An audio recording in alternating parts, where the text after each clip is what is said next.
Prayer services are underway for Father John Mono after he announced a pancreatic cancer diagnosis. He's asking all the faithful to pray the Chaplet of Divine Mercy so we might honestly live out the words, Jesus, I trust in you. At Queen of Angels Catholic School in Irwin, families, faculty, and staff gathered with their rosaries to pray the Chaplet of Divine Mercy.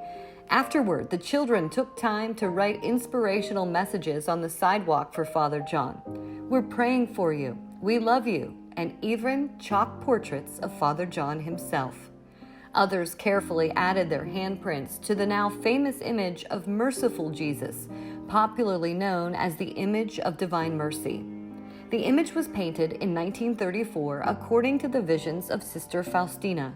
She became the first saint who was canonized in the new millennium, and the Universal Church began to celebrate Divine Mercy. Father John has been deeply affected by the life and spiritual vision of Saint Faustina.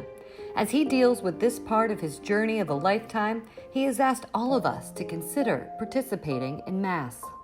Your prayers, individual prayers, and community prayers outside of Mass are awesome.